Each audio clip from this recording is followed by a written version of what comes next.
अवैध रूप से खनिजों का ढुलाई किया जा रहा है। आप एक स्टिंग ऑपरेशन करें, आपको ये मिलेगा, आपको ये दिखेगा कि हमारे राज्य की पुलिस हमारी सुरक्षा से ज़्यादा उन अवैध गाड़ियों को बॉर्डर पार कराने में व्यस्त है। या आने वाले भविष्य में हमें लगता है कि हम लोग और ज़्यादा आर्थिक बोझ अपनी जनता पर डालने का काम करेंगे, तो उससे बेहतर होगा कि प्रधानमंत्री जी अपने केंद्र शीर्ष नेतृत्व के साथ बैठे और इन विभागों के एक्सपर्ट के साथ एक बैठक करें और सबसे पहला प्रयास करें कि स्टॉक किया जाए। अगर आप स्टॉक नहीं करते हैं तो आने वाले दिन हालत बद से बदतर होंगे।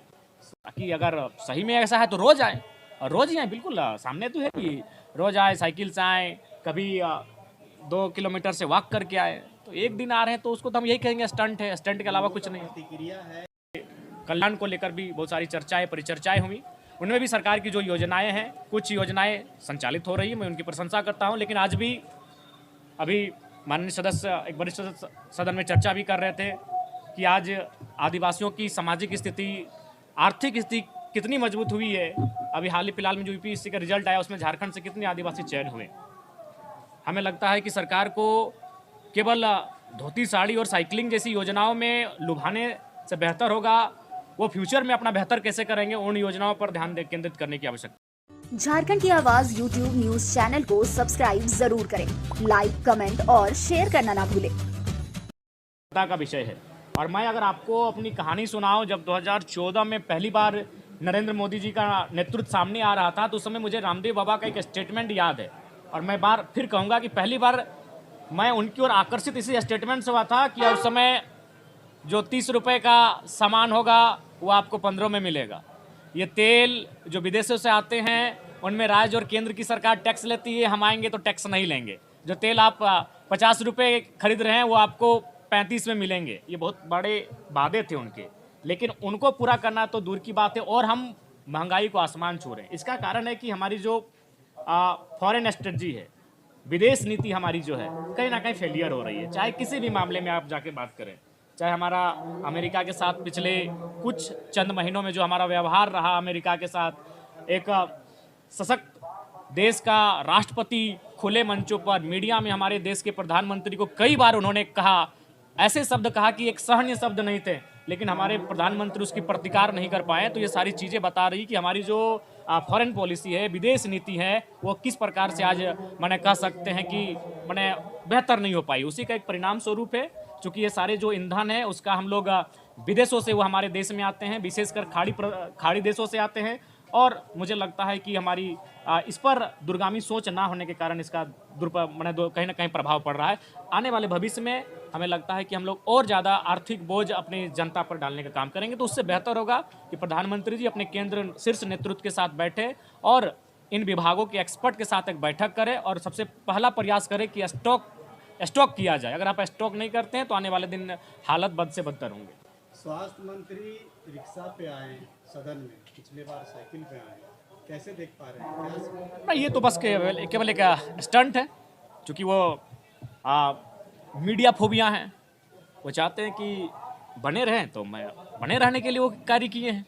बाकी अगर सही में ऐसा है तो रोज़ आए, और रोज़ ही आए, बिल्कुल सामने तो है कि रोज़ आए, साइकिल से आए, कभी 2 किलोमीटर से वॉक करके आए। तो एक दिन आ रहे हैं तो उसको तो हम यही कहेंगे स्टंट है, स्टंट के अलावा कुछ नहीं। प्रतिक्रिया है कि झारखंड का स्वास्थ्य व्यवस्था रिक्शा पे, जयराम महतो की क्या प्रतिक्रिया? देखिए, आप समस्याएं गंभीर है। मैं कल ही की बात कर रहा हूँ, रात 1 बजे एक एम्बुलेंस रिम्स ना जाकर हमारे आवास में चली आई। हम उनको बोलें कि देखिए, हम मानते हैं आपको हमसे अपेक्षाएं हैं, लेकिन कृपया इस इतने गंभीर विषय में हमको टेलीफोन करें, हम बात करेंगे, लेकिन अब पेशेंट को पहले रिम्स आपको लेके जाना चाहिए था, आप मेरे आवास में क्यों चले आए? तो कह सकते हैं कि लोगों को समझ सकते हैं कि उनकी परेशानियां कितनी हैं कि वो रिम्स ना जाकर हमारे पास है। फिर हम रात को देवेंद्र जी को बोलें कि आप कहाँ हैं, जाइए, और फिर अपना हमारे आवास से एक साथी थे उनको हमने बैठाया, बोला इनको जाके रिम्स तक पहुँचा के आइए। तो मैं अनुभव कर रहा हूँ कि अगर आपको खांसी, फुंसी, फोड़ा, सर्दी, जुकाम, सरदर्द इत्यादि हुआ तो संभव है आप उनको ठीक ठाक से इलाज कर लेंगे और उस खर्च का वहन भी कर लेंगे। लेकिन उससे बाहर अगर आपके साथ कोई अप्रिय घटना घटी या कोई ऐसा रोग जिससे आप परिचित नहीं, अचानक आपका सामना करना पड़ा, तो उसको इलाज करने के लिए आपको कम से कम आपके पास कोई जमा कुछ है तो उसको बेचना पड़ेगा, चाहे वो ज़मीन के रूप में हो, पुराने जेवर के रूप में हो, या फिर कुछ केस जो आपने जमा करके किसी विशेष कार्य के लिए रखा है उसको आपको जमा पूंजी को तोड़ना होगा, तभी जाकर आप अपना इलाज करा पाएंगे। ये परिस्थितियां हैं। मैंने तो कहा भी कि स्वास्थ्य विभाग का बजट एक वित्तीय वर्ष का 8,000 करोड़ का है और अभी प्राइवेट सेक्टर में जो हमारा मार्केट में जो मेडिकल हेल्थ सेक्टर का बजट है वो 12,000 करोड़ का है। तो इससे आप अनुभव कर सकते हैं, अनुमान लगा सकते हैं कि आज निजी स्तर पर निजी हाथों में जितनी जल्दी और रफ्तार के साथ हमारी ये व्यवस्थाएं जा रही हैं, ये हमारे राज्य के लिए चिंता का विषय है। जनाब जी, एक और सवाल है।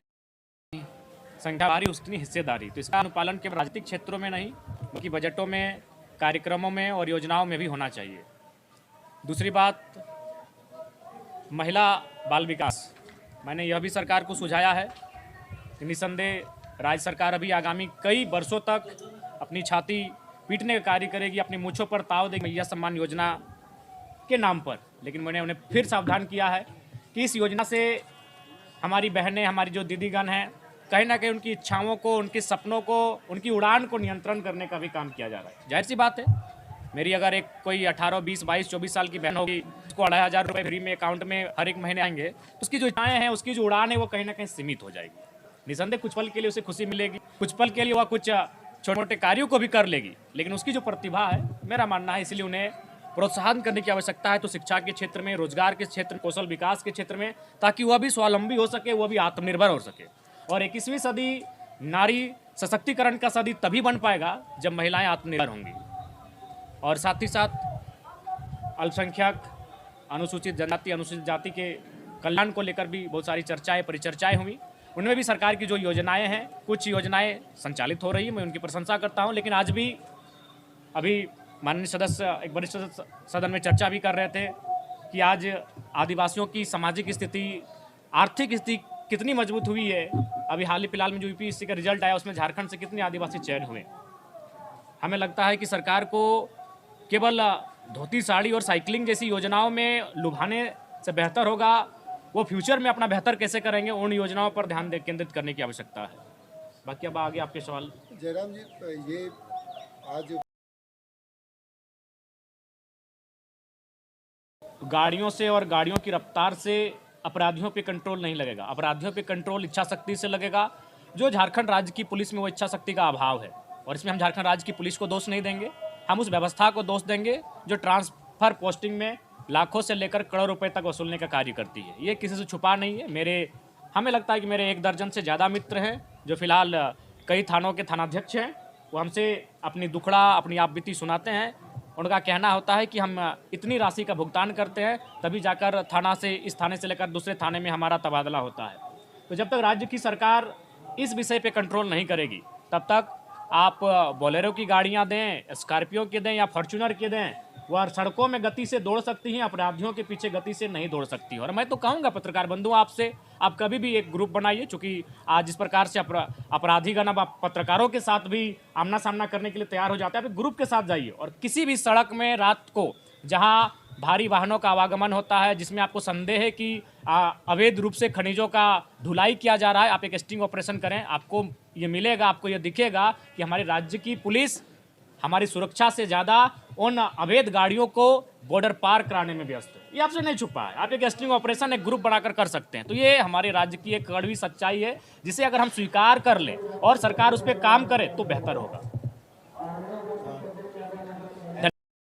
इंसान मात्र हूँ और हमारी शक्तियाँ भी निहित कुछ सीमित हैं, लेकिन मैं अपने तरफ से बहुत प्रयास करता हूँ कि उनकी समस्याओं का समाधान हो सके। बिल्कुल, बहुत सारे लोग धरने पर बैठे हैं, कई विभाग के लोग हैं जो धरने पर आकर लगातार बैठे हैं, हमारे पास भी आते हैं और यथासंभव हम उनकी मदद करने का प्रयास करते हैं और आगे भी करेंगे। लेकिन मुझे लगता है कि विधायक होने के नाते हम लोग सीमित हो जाते हैं। सरकार को उन विषयों पे गंभीर चिंतन करने की आवश्यकता है। मैं तो सरकार को आपके माध्यम से सुझाव भी दूंगा कि जितने लोग धरने पर बैठे हैं, सरकार एक अपना प्रतिनिधिमंडल भेजे और सभी से बैठकर बात करे। उनकी जो मांगे हैं वो सरकार उन्हें क्लैरिफाई और उस पर विचार करे। मैं ये नहीं कह रहा हूँ कि उनके 10 मांगे हैं तो 10 को आप त्वरित पूरा कर दे। जो संभावनाएं हो सकती है कि हाँ 1, 2, 3 इन बिंदुओं को पूरा किया जा सकता है, इनको करना हमारे सामर्थ्य में फिलहाल इस वित्तीय वर्ष में है, तो उस पर सरकार को कार्य करना चाहिए। धन्यवाद।